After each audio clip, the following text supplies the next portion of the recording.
आप सबने देखा और आज के ऐतिहासिक दिन के गवाही बने।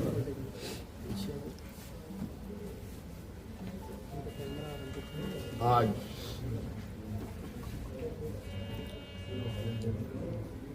भव्य शपथ ग्रहण के बाद नई सरकार गठन के मार्ग प्रशस्त हुए हैं।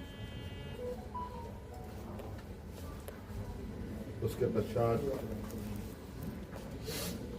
आज हम लोग प्रोजेक्ट भवन में आए हैं और बहुत सारे बिंदुओं के साथ पदाधिकारियों को निर्देश भी दिया गया।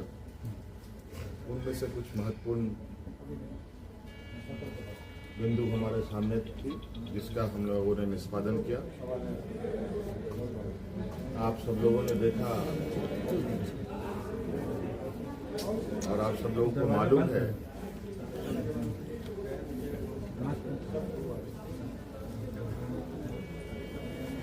केंद्र सरकार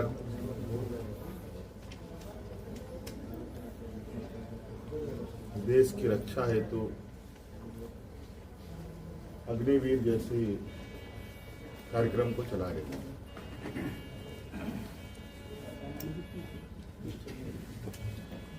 उस विषय को लेकर कई सवाल हैं नौजवानों के भविष्य को लेकर, और आपको मैं बताना चाहूंगा कि राज्य सरकार ने, हम लोगों ने पहले ही ये निर्णय लिया था कि झारखंड राज्य के जो भी नौजवान अग्निवीर में शामिल होंगे और किसी घटना में अगर उनकी मृत्यु होती है तो उनके पूरे परिवारों के साथ, परिवारजनों के साथ राज्य सरकार खड़ी रहेगी और राज्य पुलिस कर्मियों को जो राज्य की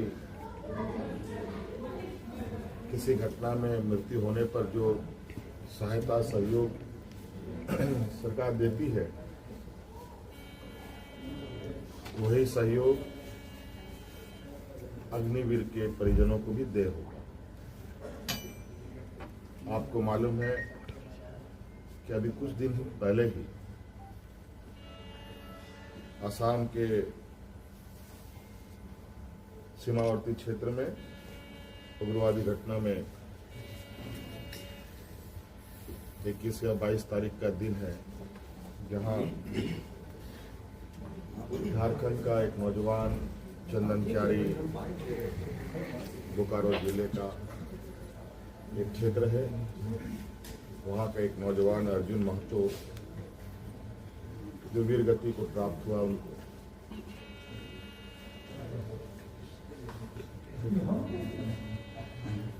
और आज हमने उनके परिजनों को बुलाया। उनके भाई को हम लोगों ने एक नियुक्ति पत्र दिया और 10 लाख रुपए अनुदान भी उन्हें उपलब्ध कराया गया और उनके भाई बलराम महतो बोकारो समाहरणालय में चतुर्थ वर्ग के पद पर उनको नियुक्त भी किया गया।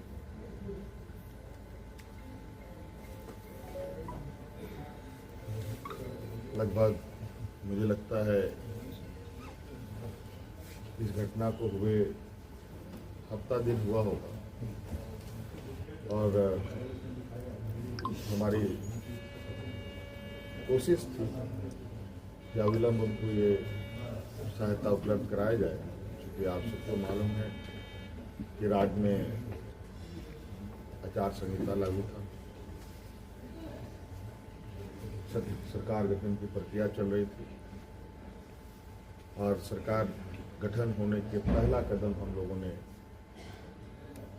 उस पीड़ित परिवार के साथ खड़ा होने का अपना संकल्प पूरा किया। इसके अलावा आज सभी विधायकों को 81 विधानसभा में जो चुने गए सदस्यों को शपथ ग्रहण हेतु प्रोटेम स्पीकर के रूप में प्रोफेसर स्टीफन मरांडी जी को चुना गया और ये भी निर्णय लिया गया कि आगामी 9 से 12 तारीख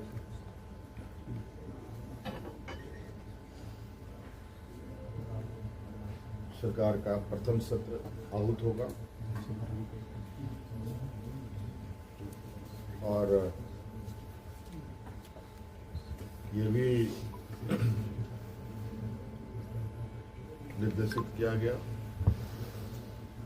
कि जो हमने निर्णय लिया था कि मैया सम्मान योजना के तहत दिसंबर माह से महिलाओं के खाते में 2,500 रुपये देने का, उसे भुगतान किया जाएगा प्रति माह। केंद्र सरकार में हमारा जो बकाया है 1,36,000 करोड़ रुपया,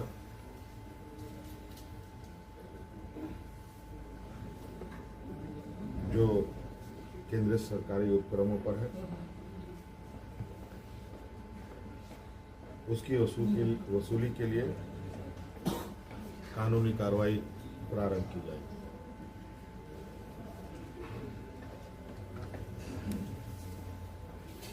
आपको पता है ये राज्य देश का सबसे पिछड़ा राज्य है। यहाँ पर सामाजिक सुरक्षा, सोशल सिक्योरिटी अत्यंत महत्वपूर्ण और आवश्यक है। इसके तहत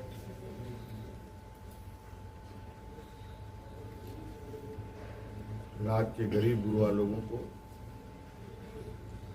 उनकी आर्थिक स्वावलंबी कैसे बने और इसको लेकर सरकार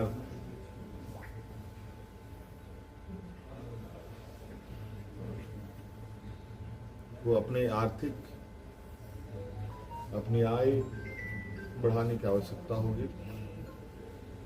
इसके लिए नए स्रोत खोजे जाएंगे। खनन क्षेत्र में लागू या चल रहे पुराने करों की समीक्षा होगी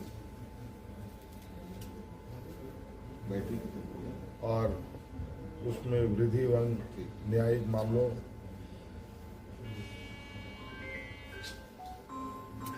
जो लंबित है उन सबको त्वरित गति से खत्म किया जाएगा।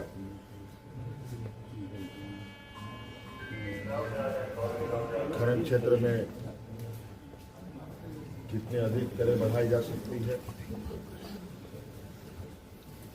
इस पर सरकार आगे बढ़ेगी। आप सबको मालूम है कि हम लोगों ने उत्पाद सिपाही में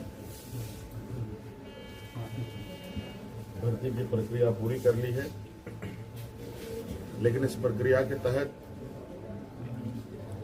बड़े पैमाने पर नौजवानों की जाने गई हैं, जो बहुत ही दुखद घटना के रूप में हमारे सामने आया है।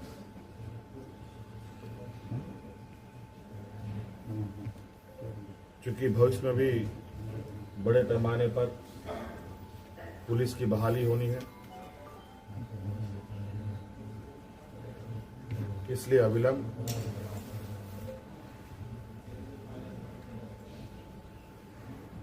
पीछे हुए नियुक्ति में जो घटना घटी है उसकी समीक्षा की जाएगी।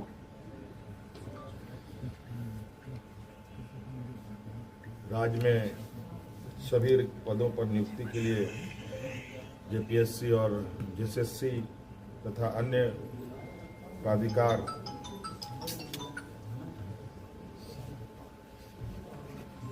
1 जनवरी 2025 के पूर्व परीक्षा कैलेंडर प्रकाशित किया जाएगा और जो लंबित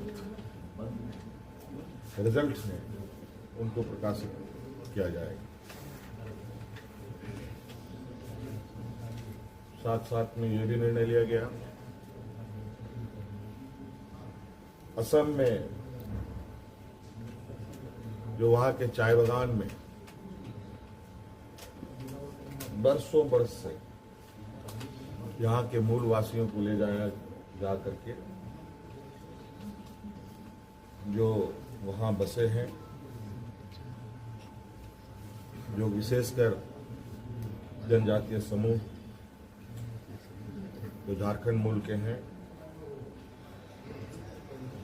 उनकी दशा एवं उनके भविष्य में दिए जाने वाले सुविधा का अध्ययन के लिए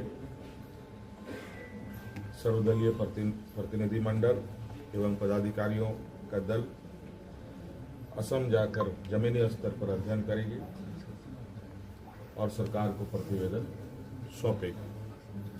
ये कुछ महत्वपूर्ण बिंदु आपके हम समक्ष हमने रखा है। बाकी चीजें और भी है जो हम समय समय पर आप सब लोगों के समक्ष अवगत कराने का काम करें। फ्लोर टेस्ट जो है